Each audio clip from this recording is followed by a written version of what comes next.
Going into the Super Bowl, we knew Philadelphia was good, but they looked unbeatable. But I asked a question.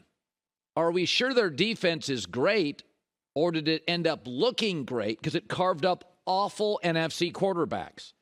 The answer is yes. It's not that good of a defense. Mahomes had one incompletion in the entire second half, and it was a throwaway. It looked like summer 7-on-7 drills. He scored on every second half possession. That vaunted Eagles D-line, and I questioned it last week, record for sacks, had none. Bagel, goose egg, none. Philadelphia faced 20 quarterbacks since week 5. None were Pro Bowlers. Mahomes owned them. Philadelphia's defense faced 5 good quarterbacks all year.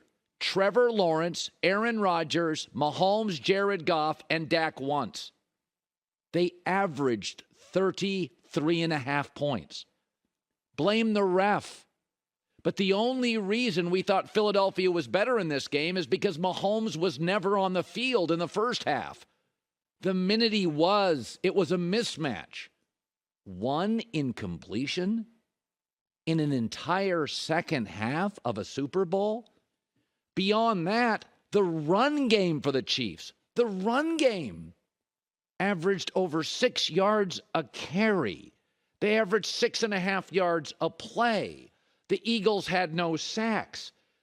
Patrick Mahomes only had the ball for 24 minutes, and he scored 38 points. Blame whoever you want. Philadelphia never got tested in the regular season.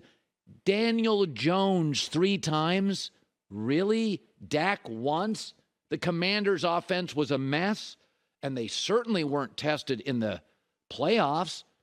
The Niners were snapping a ball to a running back in the end. And in their first big challenge, their first great quarterback postseason, I don't know if they folded. They were just unveiled as a very, very good defense against bad quarterbacks. Folks, Kansas City did everything they wanted to do once Mahomes could be on the field, and that was my concern. My concern for Kansas City going in, I like the Chiefs, was, are they going to bleed the Chiefs to death by running the football? And they did for the first 90 minutes. Mahomes watched the game.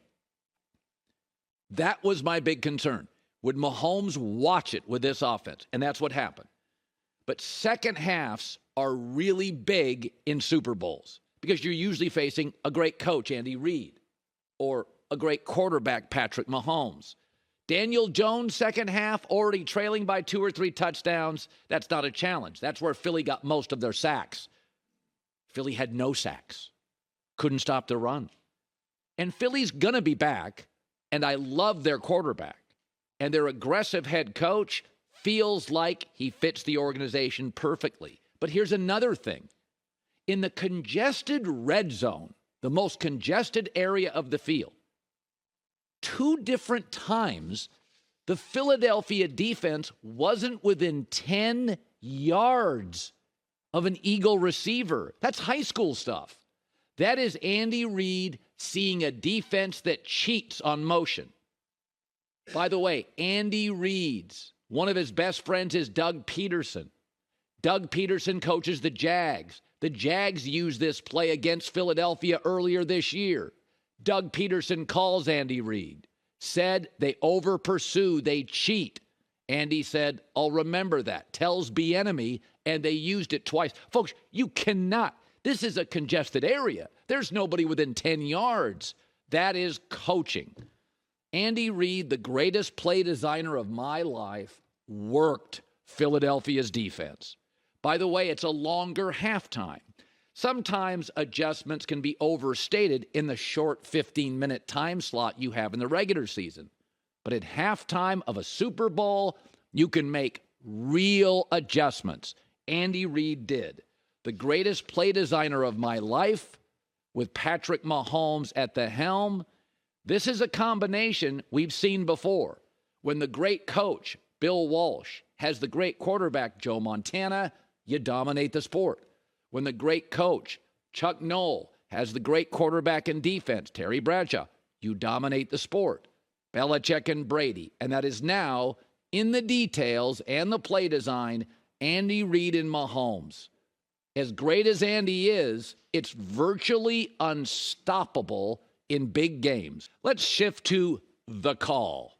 I hated it, not because it wasn't a penalty. Once I got the internet to show me 17 different angles on it, it was a penalty. Out of the break, you can't grab a receiver. They're not going to give you that. I didn't see it initially.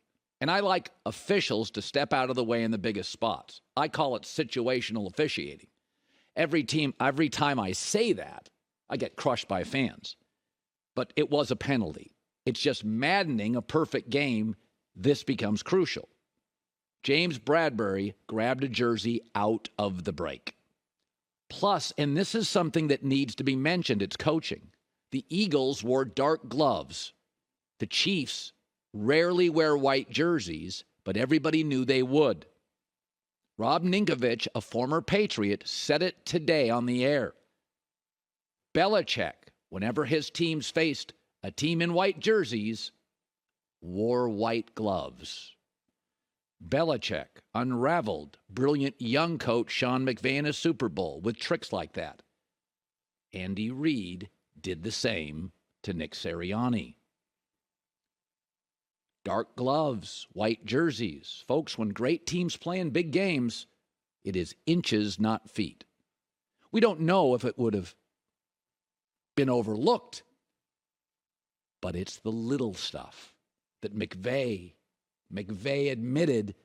Belichick's many trips to the Super Bowl, their prep was better, their game plan was better, their adjustments were better. The Eagles also had two massive mistakes in this game. Jalen Hurts fumbles, it's picked up for a touchdown. If I would have told you before the game, okay, there's this team and their quarterback's just going to lose the ball and it gets returned for a touchdown, would you think they would win? But this wasn't the only one.